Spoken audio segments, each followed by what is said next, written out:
today in Rich in Relationship. We're going to talk about what it means to have a truly successful relationship in the digital age. But basically, you're eating, you're in good shape, you've got all the things that you need to be successful, and yet your relationship kind of feels like parallel lives. As long as we've been on the planet, we've found ways to distract ourselves. Technology has just enhanced our ability to distract.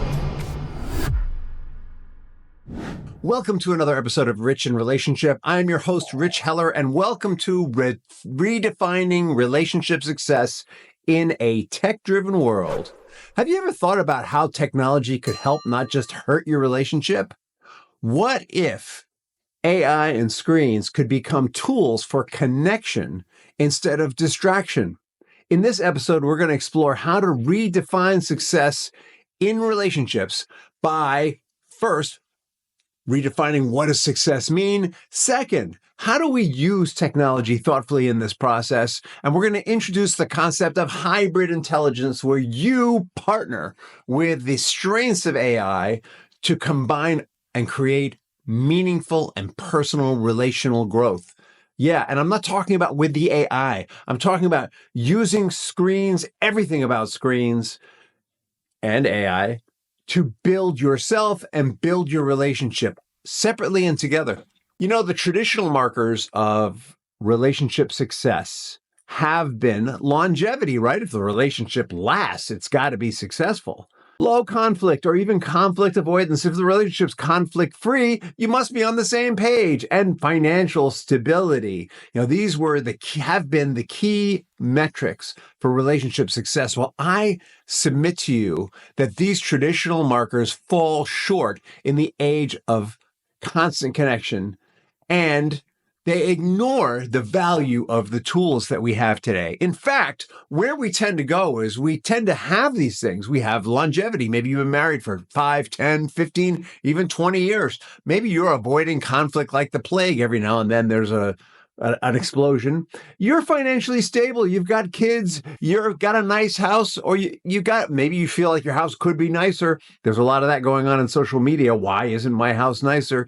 But basically, you're eating, you're in good shape. You've got all the things that you need to be successful, and yet your relationship kind of feels like parallel lives.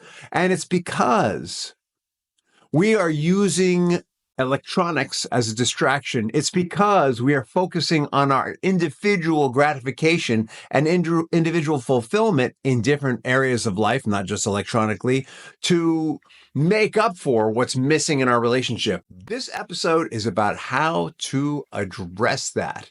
And I just want to point out, this whole thing about technology, we are not looking to blame the tech. The truth is that human beings have been good at distracting themselves, from their own feelings, distracting themselves from what's not working in their relationship, distracting themselves from what's not working at work and other areas of life. We've been good at this. As long as we've been on the planet, we've found ways to distract ourselves. Technology has just enhanced our ability to distract, right? Technology amplifies. And so what we want to hit in this episode, since we've already talked in previous episodes heavily about how to manage the negatives of technology, we want to start talking about how to positively use technology. And we started to hint into that in the last episode. And the next 4 episodes after this are going to go deeper and deeper in how to utilize this incredible resource that we've created. There are some amazing opportunities in growth when we use the resources that technology offers us. I want you to think of this not as an us and them. There's a tendency to think, oh, AI, it's going to replace so many jobs. Oh, it's going to put so many people out of work. Oh, it might put me out of work. And I want you to get that AI has limitations. Human beings have limitations. We've basically created AI to enhance our own limitations, to enhance the areas where we're weakest. What can AI do better than humans? And where do human strengths shine? That's what we're looking at here. AI strengths are in data analysis. AI is awesome at recognizing patterns. AI is great at generating reminders. AI is good at organizing information and, depending on how it's programmed, unbiased problem solving, meaning that in day-to-day life, if we're hangry, our problem solving abilities are influenced by how hangry we are. If we're tired, we're going to be more biased. If we're upset, we're going to be more biased. So in that sense, AI is going to be less biased. But let's just keep in mind, whoever programmed the AI usually programs in their own bias. So we want to be careful with that. Human strengths are emotional intelligence. And we talk a lot in Rich in Relationship about how to develop and enhance emotional intelligence. Get that in the next 20 years, people who are more emotionally intelligent are going to be more successful because they will be relationally successful, not just with their partner, not just with their children, but with their friends, with their family, with their coworkers, in business. They will be more successful because AI is going to start filling in these other areas that human beings used to do that didn't require emotional intelligence.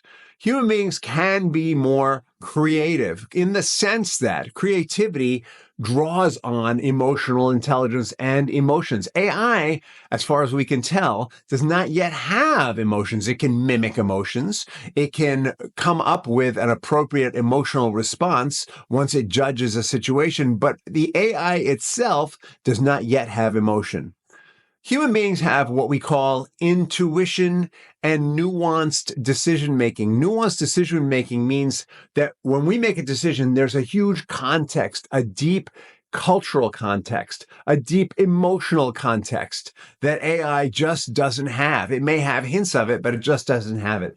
So think about bringing these two elements together. What if you could have data analysis, pattern recognition, reminders, information organization, unbiased problem solving combined with nuanced decision making, intuition, creativity, and emotional intelligence? You'd have a force to be reckoned with. And what if you took the power of that and applied it to your personal development and your relationship development or any other area of your life? But let's just start with those two, because in real life, this is how it works. We take care of ourselves first. Make sure our battery is 100%.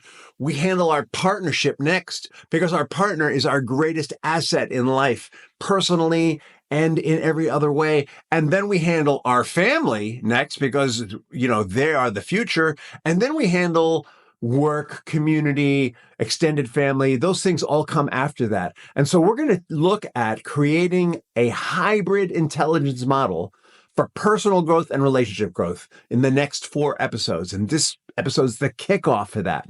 Using AI to complement human emotional intelligence enhances personal and relational growth, especially when we're not using AI to tell us how wonderful we are or to be our best friend, or when we're not using screens to escape into 52,000 hours of Netflix or Amazon Prime or whatever you're watching, when we're not playing 5,000 hours of games to escape. When we stop escaping and start using these tools appropriately, we can grow faster. When we use these tools appropriately, we become stronger. Instead of having these things take away from us, we become stronger.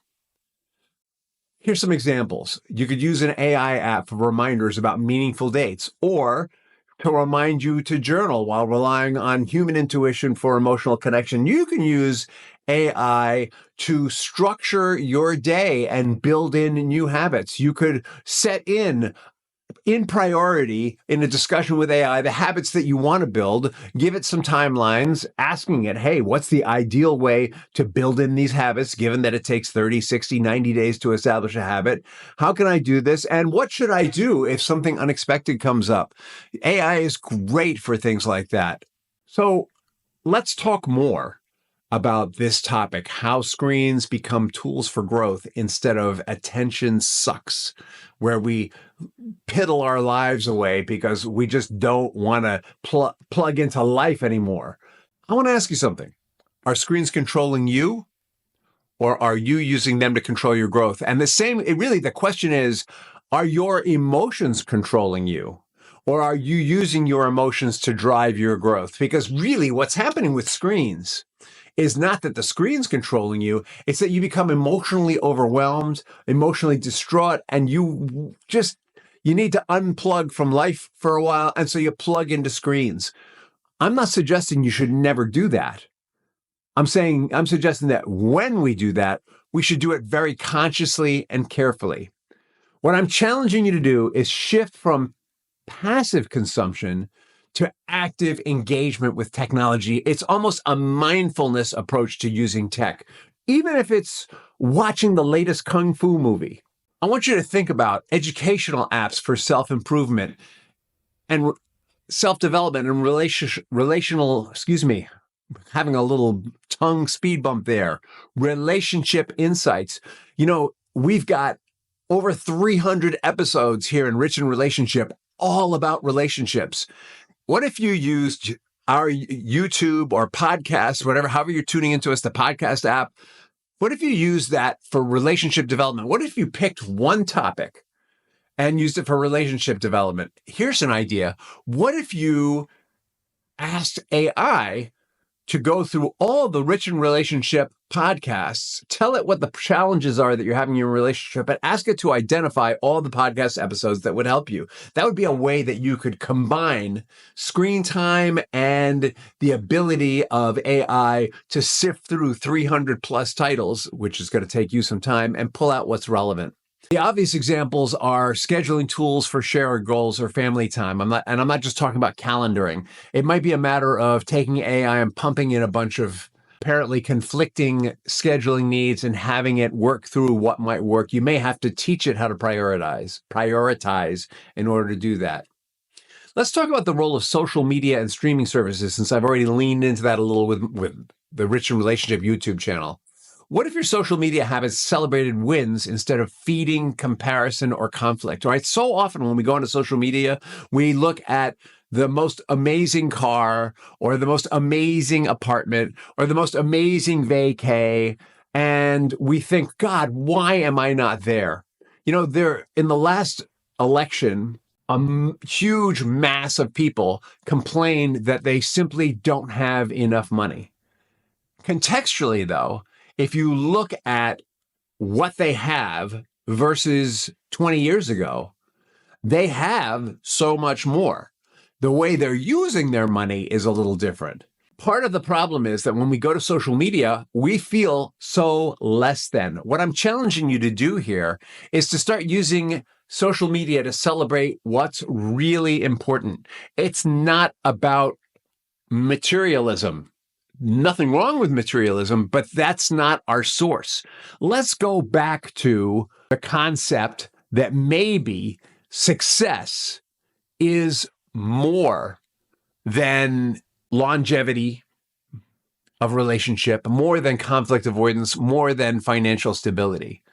Maybe success is about how we resolve conflict. Maybe success is about not just how long we've been together, but how long we're going to be together and what we're going to accomplish together. It's about being future visioning, not beyond when your children grow up. Maybe success isn't about financial stability, but how will we make a difference in the world with our financial freedom as we create it? If we had those kinds of metrics and then started measuring our success towards these things on social and sharing it through social media, how much more powerful would social media be for us, if we were doing that? I'm actually absorbing this as I speak it. Think about it.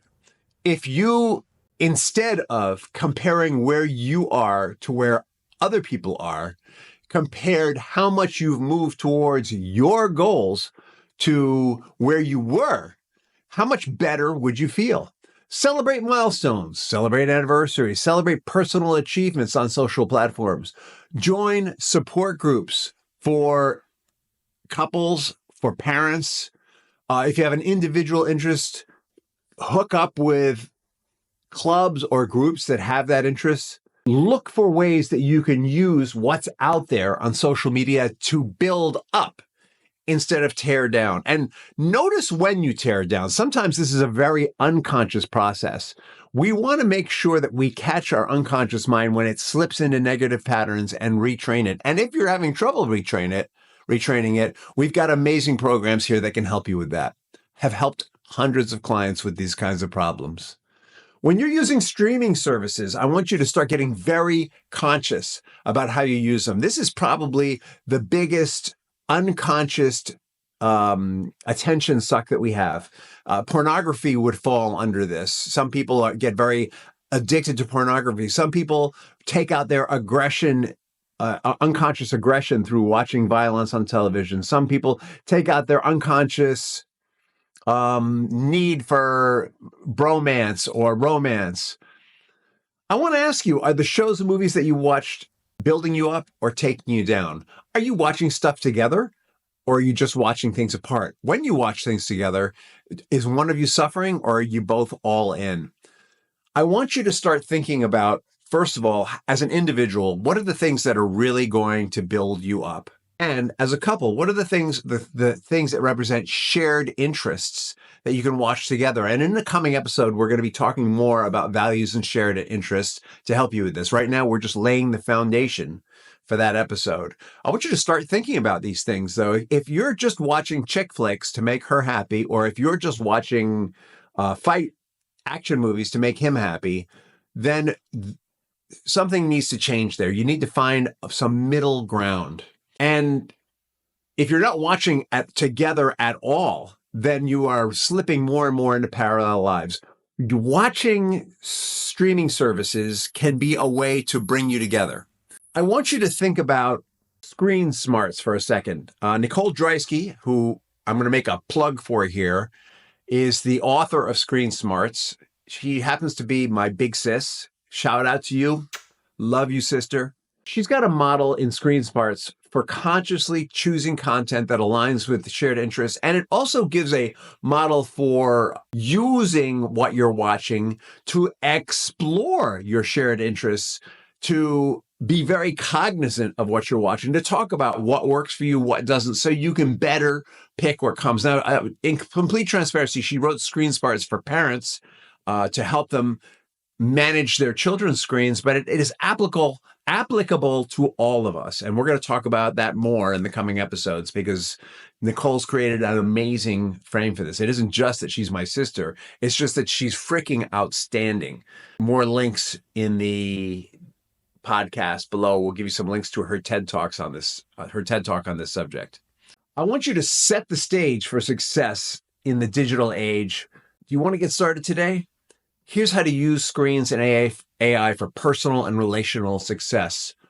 1, identify one way that AI can support your relational goals: scheduling date nights, journaling, emotional patterns. What I mean by journaling emotional patterns is you could enter your journals into AI and ask it to find emotional patterns, and it will call out, oh, you seem to be going through a time of anger, or oh, your time of vulnerability. It will definitely call out things that will surprise you and things that won't surprise you. Here's another thing. Choose one screen habit to shift from passive consumption to intentional growth. Like a curated movie night, or maybe you want to try a mindfulness app so that you're more present when you're watching. Success in relationships isn't just about staying together. It's about growing together. It's about having a future together. It's about using tech as a supportive tool rather than a distraction. That's going to allow you to have deeper connection and greater alignment in this fast-paced world. I want you to identify one area right now where you can use screens or AI as a positive influence in your relationship this week. So just think about it and let me know what it is. I'd like to hear about it. You can go to richinrelationship.com and let me know, or you can reply directly to this video /podcast, however you're taking this in. Let me know. I want to hear about what the one thing is and how did you do with it. Now, in episode 17 in this series, 20 in the series, we're going to focus on using screens and AI to create personal and relational culture. So we're going to take this idea that we've introduced here and drill down. In the meantime, have a wonderful day and an amazing tomorrow.